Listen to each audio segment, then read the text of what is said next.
Hello again, Mrs. Fernandi here. Oh, this is my journal. So in our previous chapter of Chasing Vermeer by Blue Balliett, we found a note. Calder received a note from Tommy, and I wonder if you deciphered it. I did, and I'll show you what I wrote in my journal that it said. I used this right here, the code that the boys had come up with together to communicate with each other in secret. So here's what the note said, if you didn't figure it out yet. Calder, I'm not sure you can see that very well. Name of kid next door is Frog. Vanished last week. I think kidnapped. Have to stay inside. Mom afraid. New York stinks. Tommy. And you can see where I chose the wrong letter first and I had to mark it out. But otherwise I did pretty well. So then Calder writes back, Tommy, so sorry about Frog. Maybe you can solve mystery and be hero. Be careful, Calder. And I made one mistake here too. That was really fun to try to figure out. I hope you got a chance to try to figure it out yourself. Remember that now we're on the next chapter, and Calder's parents do try to reassure him that maybe there's some logical explanation to the kidnapping. So chapter 7 in my book starts on page 61, so please turn there, and we will get going. The Man on the Wall. When Miss Hussey read the piece of writing aloud at the end of the week, there was a shuffling and a looking around for who seemed embarrassed or who looked pleased. A strange chair? Modern art with things hanging from it? Does the writer want to stay anonymous, or do you want to tell us what this is? Miss Hussey asked after several guesses had been made. Silence. Petra cleared her throat. Well, it's a special book. Petra thought suddenly of the calm, intelligent woman in her dream, the woman in the yellow jacket. She probably never had to explain her writing. And suddenly, Petra felt the woman was sort of keeping her company, whispering, "It doesn't matter what they say, I understand." A book, snorted Denise. Berries and smelly pants. Petra's mouth closed in a tight line. Miss Hussey turned toward Denise. Yes, unexpected similes can carry the power of surprise. They're refreshing, aren't they? Denise looked as if she had smelled something bad. Calder was impressed by Petra's writing and wished it were his own. An hour later, in the cafeteria, he spotted Petra in a corner by herself. He decided to join her. He wanted to tell her about the threesome outside his house yesterday and how much he liked her description. He was imagining how surprised Petra would be to have his company. It was then that Calder's lunchbox collided with the back of a chair and popped open. Petra heard the bang and watched his bologna sandwich, now airborne, cross the table with impressive speed. By the time Calder retrieved his sandwich and sat down, she began to laugh. All right, Calder said. It's just that I was reading about inexplicable loud noises and things falling from the sky. Then there was this whoop, and then a flying. She was gasping. It's not you. It's just so perfect. What are you reading? The book I wrote about. I found it at Powell's yesterday. Calder saw that it was low. It said low on the spine. Weird title. No wonder she was trying to cover it up.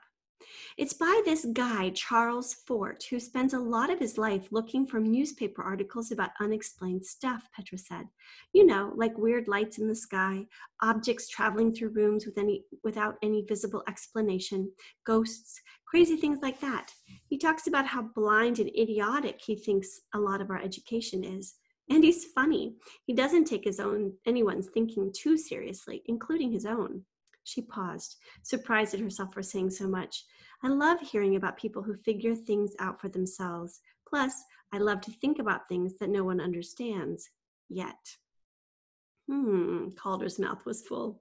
Almost anywhere you look and hear, there's something amazing. Listen to this. Petra flipped to the middle of the book. There have been many mysterious disappearances of human beings.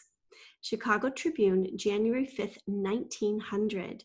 Sherman Church, a young man employed in the Augusta Mills, Battle Creek, Michigan, has disappeared.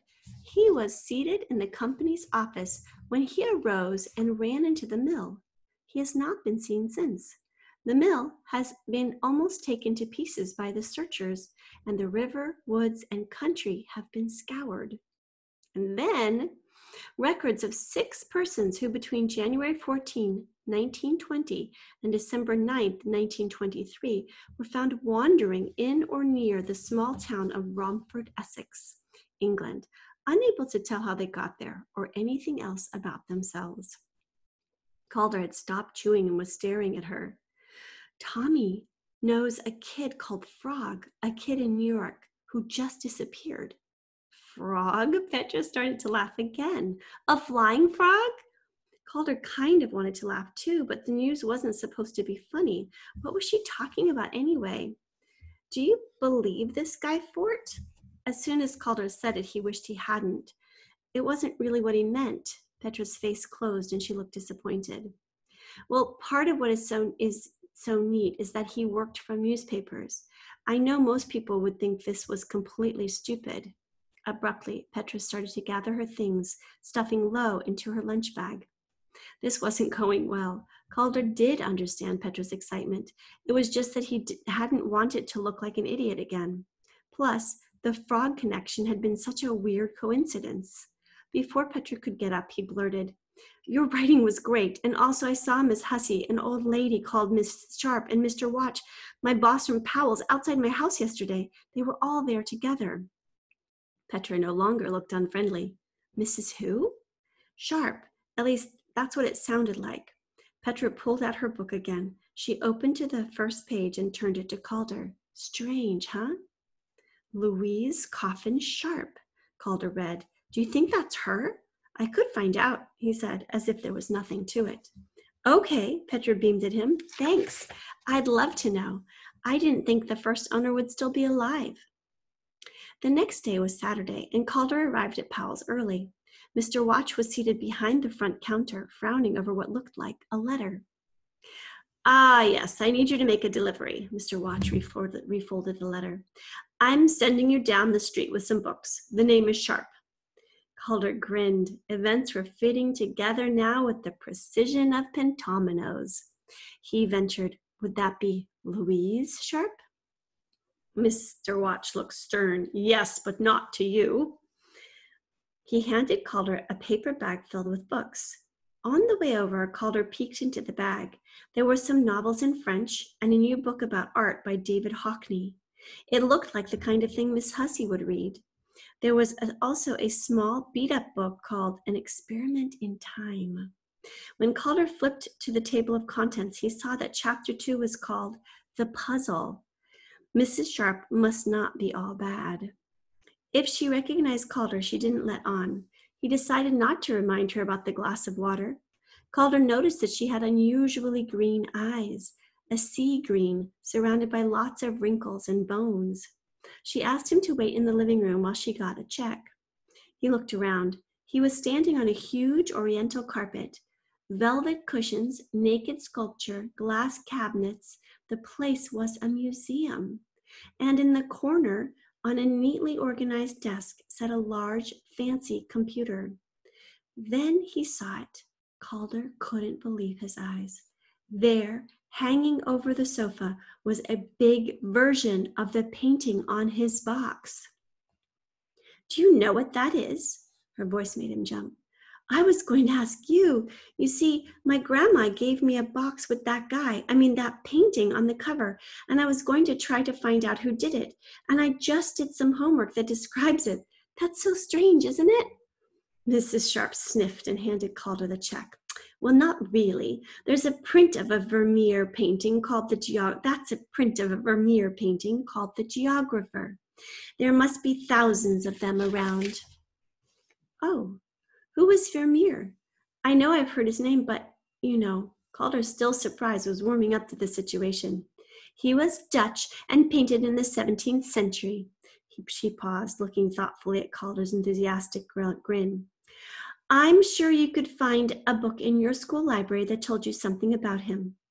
"Wow, this is just so perfect." Calder, in his excitement, was already headed for the front door.